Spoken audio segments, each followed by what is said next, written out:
Sir मेरा maths का paper बहुत अच्छा गया। मतलब जो क्वेश्चन आपने कराए थे वो क्वेश्चन आए थे। प्रिंस सेंसेई ने हमें अच्छे लेवल के सवाल करवाए हैं, सवाल बन रहे हैं। क्या ये वाली फीलिंग थी? Yes sir. यूट्यूब पे हर एक एक्सपीरियंस टीचर ये चीख चीख के आपको पिछले 6-7 महीने से बता रहा था कि भाई मैथ्स का पेपर पिछले सालों के ट्रेंड में ये दिख रहा है, टफ ही आ रहा है। इस बार भी मैथ्स का पेपर टफ ही आएगा, लेंथियर साइड ही आएगा। क्या अलग था? वही हुआ। अगर आपको सेकंड बोर्ड एग्जाम में अपीयर करना है, किस सिचुएशन में करना चाहिए मैंने बता दिया। अब सोल्यूशन पे आते हैं। जो हो गया सो हो गया। इस बार सीबीएसई ने क्लास 10th में बोर्ड एग्जाम की हिस्ट्री का टफेस्ट पेपर सेट किया। लेकिन सर कहां थे आप हमारे सपोर्ट में नहीं आए। आपने हमारे सपोर्ट के लिए एक भी वीडियो सीबीएसई के अगेंस्ट क्यों नहीं बनाई? मुझे पता है तुम्हारे मन में यह सवाल बहुत ज्यादा चल रहा होगा। तो फाइनली मुझे लगता है कि वो सही टाइम आ गया है जब मुझे तुम्हें इस सवाल का सही जवाब दे देना चाहिए और एक बहुत इंपॉर्टेंट आईना भी तुम्हें दिखा देना चाहिए। और साथ साथ यह भी इस वीडियो में जानेंगे कि जो हुआ सो हुआ, अब आगे क्या करना है। तो ध्यान से मेरी बात सुनिएगा। सबसे पहले तो मैं उन सो कॉल्ड बाकी मैथ्स के टीचर की तरह नहीं हूं जो कि बस व्यू बटोरने के लिए सीबीएसई के अगेंस्ट बहुत बुरा भला बोल रहे हैं, तुम्हारी सिंपैथी गेन कर रहे हैं, वो भी एग्जाम के बीच में। आइडियली होना यह चाहिए था, अगर उनको वीडियो बनाने का इतना मन था वो आराम से आते, कहते पेपर मैथ्स का टफ हुआ, I know, we know, don't worry, अभी ये सब चीजें भूल जाओ, आगे देखेंगे क्या करना है, आप अपने आगे के पेपर्स पे फोकस करो। होना यह चाहिए था। लेकिन सब लोग सीबीएसई ने ऐसा कर दिया, ऐसा नहीं करना चाहिए था, वैसा कर दिया, वैसा नहीं करना चाहिए था, सीबीएसई तो बहुत गलत किया है, हम आपके साथ खड़े हैं, टेंशन नहीं लीजिए, ये करना चाहिए सीबीएसई को, चेकिंग वैसी करनी चाहिए, ये है वो है। They did all possible stuff जो सिंपैथी गेन करने के लिए, व्यू गेन करने के लिए जरूरी थी, जबकि वो रिक्वायर्ड नहीं था। और मैं कभी भी ऐसा टीचर रहा नहीं। शुरू से क्या, पिछले 7 महीने से मैं तुमको नहीं कह रहा था कि हमेशा जब आप किसी अच्छे एग्जाम की तैयारी करते हो तो अपने चॉइस ऑफ टीचर्स इंपॉर्टेंट रखना। हमेशा एक्सपीरियंस टीचर के पीछे चाहो, चाहे वो कोई भी हो, क्योंकि जब कंपैरिजन फेमस और एक्सपीरियंस्ड का होता है ना, तुम लोग फेमस पकड़ते हो, पकड़ना एक्सपीरियंस चाहिए। यूट्यूब पे हर एक एक्सपीरियंस टीचर ये चीख चीख के आपको पिछले 6-7 महीने से बता रहा था कि भाई मैथ्स का पेपर पिछले सालों के ट्रेंड में ये दिख रहा है, टफ ही आ रहा है। इस बार भी मैथ्स का पेपर टफ ही आएगा, लेंथियर साइड ही आएगा। क्या अलग था? वही हुआ। हाँ, सीबीएसई के साइड की बस इतनी छोटी सी गलती हो गई, उनका एग्जीक्यूशन थोड़ा गलत हो गया। एग्जीक्यूशन ऐसे गलत हो गया कि बेसिक के बहुत सारे सेट, स्टैंडर्ड के बहुत सारे सेट, कभी भी ऐसा नहीं होना चाहिए था कि बेसिक का कंपैरेटिवली टफेस्ट सेट स्टैंडर्ड के इजीएस्ट सेट से भी टफ हो जाए, ये नहीं होना चाहिए था। अगेन, जो across the sets difficulty level of questions का डिस्ट्रीब्यूशन था, नंबर ऑफ डिफिकल्ट क्वेश्चंस का डिस्ट्रीब्यूशन था, वो बहुत अनइवन था। मतलब एक सेट, लेट से मैं स्टैंडर्ड की बात करता हूं, बहुत इजी दिख रहा है और कंपैरेटिवली सेट 3 स्पेसिफिकली इतना ज्यादा टफ है, मतलब वहां डिफिकल्ट क्वेश्चंस इतने ज्यादा हैं, यहां ना के बराबर है। तो सीबीएसई से प्रॉब्लम बस एग्जीक्यूशन साइड हुई है।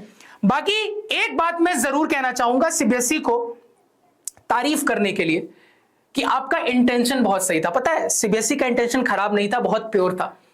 सीबीएसई का इंटेंशन इतना था कि तुम लोग ये जो लास्ट मोमेंट पे ना मैराथन देखते हो 2 दिन पहले और ये सोचते हो कि बस मैराथन कर लिया है, पेपर लीक हो गया है, बस अब तो मजा आ गया, अब तो पेपर में वही आएगा।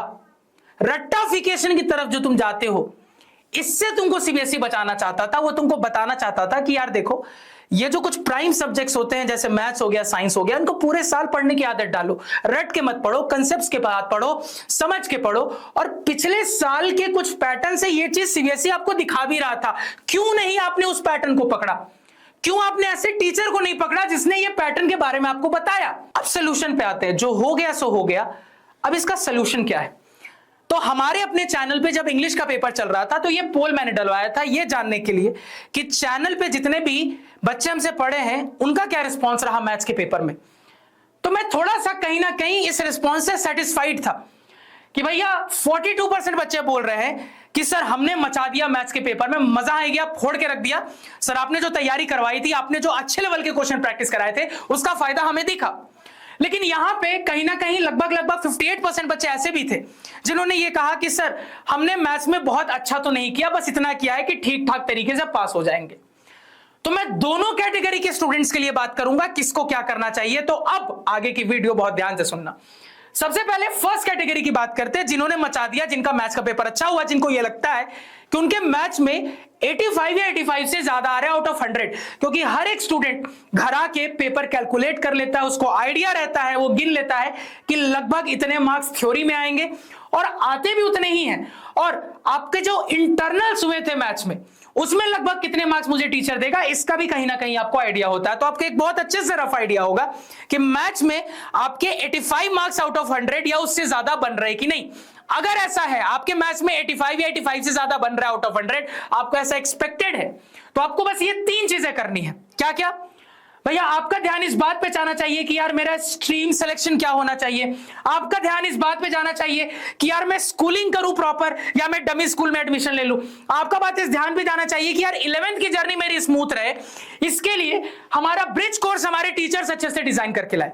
आपका ध्यान सेकंड बोर्ड एग्जाम पे जाना ही नहीं चाहिए। अगर इस कैटेगरी में हो तो सेकंड बोर्ड एग्जाम के लिए, जो कि आपका इंप्रूवमेंट एग्जाम भी होने वाला है, उसके लिए सोचना भी मत। बस इन चीजों पे फोकस करना और चिंता नहीं करो, चैनल पे इनसे रिलेटेड वीडियोस बहुत जल्दी आपको दिखने वाली हैं। और यहां पे कुछ बच्चों के टेस्टिमोनियल्स भी मैं लगा दूंगा जिनका पेपर बहुत अच्छा हुआ, जिन्होंने सेंसेई की बात मानी। मेरा मैथ्स का पेपर कैसा रहा? सर मेरा मैथ्स का पेपर बहुत अच्छा गया, मतलब जो क्वेश्चन आपने कराए थे वो क्वेश्चन आए थे। यूट्यूब के सेशंस देखते थे रेगुलरली?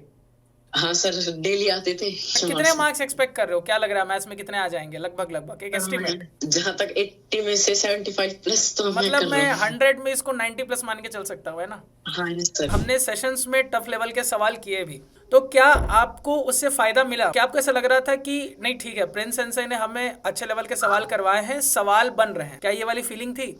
Yes sir. अब आगे चलते हैं।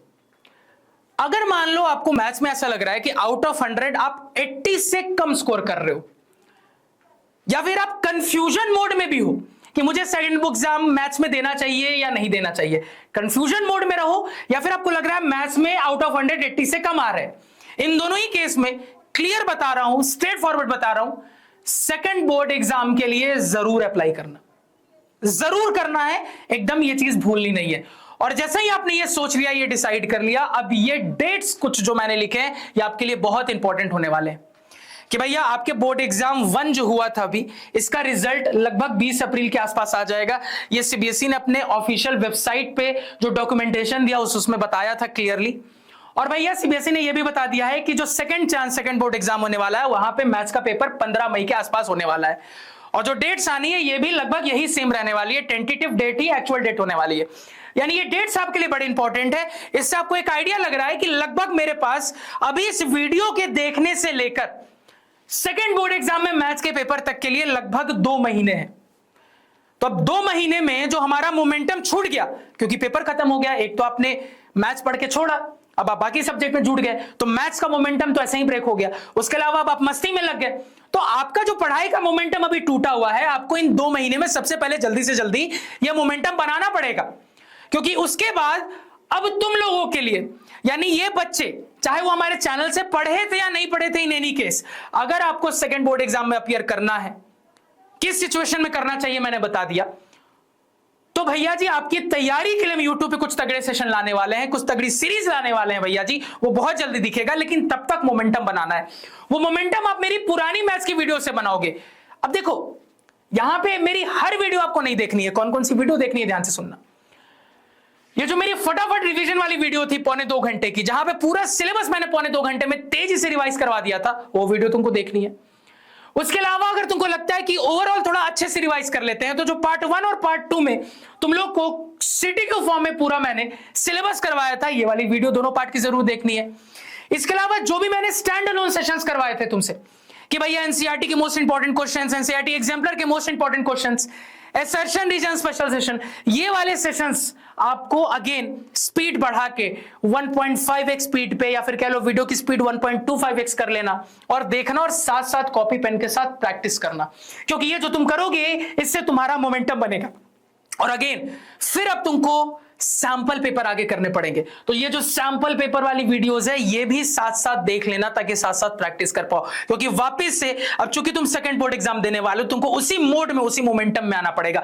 तो ये वीडियोस जब तक हमारी लाइव शुरू नहीं हो रही है चैनल पे regarding your second board exam, आपको इन वीडियोस को देखते हुए अपने मोमेंटम को बनाना है, क्योंकि अगर पहले से मोमेंटम नहीं बना के रखोगे भैया फिर वही प्रॉब्लम होगी। और यहां एक और चीज मैं अभी बता देता हूं, ये तो देख लिया ना कि सेंसई फ्यूचर अच्छा प्रिडिक्ट करते हैं, एक और प्रिडिक्शन मैं दे देता हूं अभी से कि चूंकि फर्स्ट बोर्ड एग्जाम का लेवल इतना ज्यादा हाई चला गया तो अब ये जो इंप्रूवमेंट एग्जाम यानी कि जो सेकंड बोर्ड एग्जाम होने वाला है उसमें मैथ्स का पेपर कंपैरेटिवली इजियर रहेगा ही रहेगा। लेकिन हां ये जरूर ध्यान रखना कि पेपर थोड़ा लेंदियर रहेगा। पेपर नो डाउट इजी रहेगा लेकिन थोड़ा लेंदियर साइड रहेगा, ये पहले से दिमाग में रखना। तो सेकंड बोर्ड एग्जाम में किस टाइप का पेपर आने वाला है पहले से बता दिया है, बाद में ये ना हो कि सर हमें तो पता ही नहीं था। ठीक है, समझ गए बात को? हाँ सेंसे हम समझ गए बात को। तो ये वीडियोस आपके मोमेंटम बनाने में मदद करेंगे ताकि जब आगे चैनल पे लाइव स्टार्ट हो जाए तो आप फटाफट फिर इन रिकॉर्डेड वीडियोस को छोड़ के लाइव पे फोकस करो टीचर्स के साथ मिलके। स्पेशली चूंकि मैथ्स में तुमको ज्यादा प्रॉब्लम हुई थी क्योंकि बाकी सब्जेक्ट्स के पेपर इजी टू मॉडरेट ही थे जिसमें किसी को इंप्रूवमेंट की जरूरत पड़ेगी नहीं, तो मैथ्स रिलेटेड बहुत सारी वीडियोस लाइव हम साथ में मिलकर करेंगे। और नो डाउट जो फर्स्ट बार में आपकी प्रॉब्लम हुई थी वो सेकंड बार में नहीं होने दूंगा। जो चैनल पे थे उनको नहीं होने दी, जो दूसरे चैनल से भी आएंगे भैया, क्योंकि हर एक निंजा मेरा स्टूडेंट है, चाहे आप कहीं से भी पढ़े थे। फर्स्ट बार में अगर आप अच्छा नहीं कर पाए आप इस चैनल के साथ सेकंड बार में अच्छा करोगे, इसकी गारंटी लेके मैं चलूंगा। ये बात मेरी ध्यान में रखना। तो दोनों कैटेगरी के स्टूडेंट्स को क्या करना है, कैसे करना है, ये ध्यान रखना। अगेन जो ये वाली कैटेगरी है जो सेकंड बोर्ड एग्जाम देगी, आपको एक चीज ध्यान में रखनी है कि पहले ही कॉल करके अपने स्कूल में अपने मैथ्स टीचर को या अपने क्लास टीचर को या अपने प्रिंसिपल को अवेयर कर देना है कि सर या मैम प्लीज आप थोड़ा सा ये ध्यान में रखना, शायद मैं सेकंड बोर्ड एग्जाम में मैथ्स के पेपर में अपीयर होऊंगा या होंगी। तो आप थोड़ा सा उसके अराउंड क्या क्या करना पड़ेगा, क्या क्या प्रोसीजर रहेगा, स्कूल अपने साइड से करेगा अगर आप उसको पहले से अभी से ही अवेयर कर देना, और क्या क्या आपको करना पड़ेगा इस पे भी हम आपको वीडियोस में बताएंगे। So you don't need to worry about it at all. बस आपको अपने मोमेंटम बिल्डिंग पे ध्यान देना है। ठीक है, क्लियर? कहोगे हाँ सर, बिल्कुल क्रिस्टल क्लियर। अब यहां पे एक थर्ड कैटेगरी भी होगी जो कंफ्यूज्ड होगी कि सर मैं कहीं ना इस कैटेगरी के बीच में कहीं हूं। एक तरफ तो लग रहा है यार ठीक ही है, ठीक मार्क्स है यार, छोड़ दे, क्यों देना दोबारा से बोर्ड एग्जाम। एक तरफ लग रहा है नहीं यार, सर कह रहे हैं कि पेपर कंपैरेटिवली इजियर आएगा, थोड़ा लेंदियर आएगा, कोई बात नहीं, इजियर तो आएगा ना, तो यार दे ही देते हैं।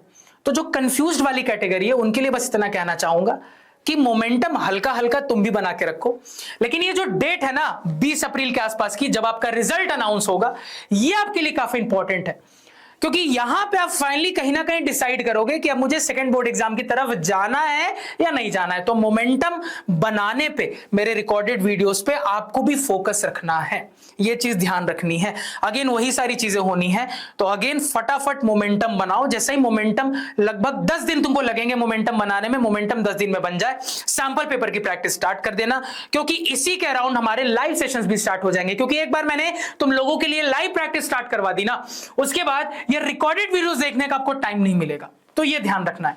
तो हर कैटेगरी स्टूडेंट के लिए वीडियोस आने वाली हैं, चैनल पे आपको अपडेटेड रहना है, बहुत मजा आने वाला है।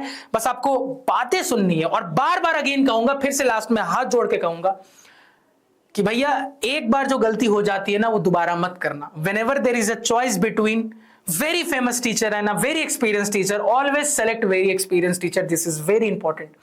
क्योंकि कहीं ना कहीं जो फेमस टीचर होता है ना, उसकी एक वो हो जाती है कि यार मैं फेमस हूं क्योंकि मैं ज्यादा बच्चे पढ़ाता हूं, ज्यादा बच्चों को खुश करने के लिए मुझे ज्यादा इजी सवाल करवाने पड़ेंगे। तो कहीं ना कहीं मुझे समझ में आता है कि वो थोड़ा सा बाउंड हो जाते हैं इस बात पे कि अगर मैं ज्यादा इजी सवाल नहीं करवाऊंगा तो मेरी वॉचिंग ड्रॉप होगी, तो मेरी इमेज पे फर्क पड़ेगा यार। तो मुझे ऐसा लगता है कि ठीक है, वो भी अपनी जगह पे सही है, लेकिन always try to go with experience teacher. और फ्यूचर के लिए ना ये बात अब आगे से एक सीख की तरह याद रखना। देखो बिल्कुल प्रैक्टिकल होके बोला हूं, मैं चाहता तो मैं भी बटरिंग कर सकता था, लेकिन कुछ नहीं किया। जो भी फैक्ट्स थे, फैक्ट्स के साथ ये वीडियो बनाई।